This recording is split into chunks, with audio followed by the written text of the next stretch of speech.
بيقول إنه مريض نفسي وبيتعالج من الاكتئاب. الناس مش سايباه في حاله وعايزين يجيبوا أجل ويقعدوه في البيت.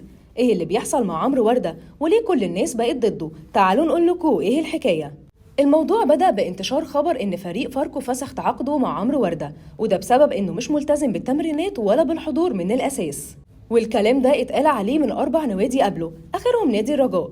ولما الجمهور حب يتأكد من الخبر كلم والده على طول وسألوه على حقيقة الخبر، لكن الرد كان صادم منهم وقال لهم دي حاجة تحرق الدم، أنا مش هعلق على الموضوع ومش هتكلم فيه، لو في أي حاجة عمرو هيطلع ويعلن بشكل رسمي. الإعلام الرياضي تداول الخبر، لكن الهجوم على عمرو كان كبير جدا، وقالوا عليه إنه يقعد في البيت أحسن ويعتزل، وكده كده هو تم ال30، يعني ملهاش لازمة إنه يكمل كورة، الكورة مش من أولوياته ولا هو بقى مؤثر والجمهور عايزه زي الأول.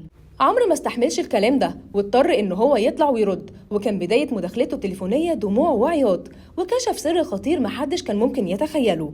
وقال إنه مريض نفسي وبيتعالج بقاله سنين من الاكتئاب، ده غير إنه بتجيله نوبات هلع وتوتر، وده بيخليه في حالة مش طبيعية، والسبب إنه يسيب الرجاء هو إن حالته النفسية تطورت ووصلت إنه هو بياخد أدوية. ورغم صدور بيان من فريق فاركو إنه فسخ التعاقد، لكن وردة أكد إنه تواصل مع المسؤولين واللي قالوا له مفيش أي حاجة من الكلام ده، ومكانك لسه موجود زي ما أنت، ولو حصل فسخ أكيد هنبلغك. وكمل وردة كلامه وقال حسبي الله ونعم الوكيل، عايزين تخلصوا عليا وأبطل كورة ليه؟ ربنا غفور رحيم ومحتاج الناس تكون جنبي، وناس كتير ربنا ساترها بجد. والكلام ده كان تعليق على الناس اللي اتكلمت إنه متحرش، وإنه أكيد علشان السبب ده محدش عايز يكمل معاه في التعاقدات، وعلشان كده وردة قال للناس ربنا بيغفر، انتوا مش هتغفروا؟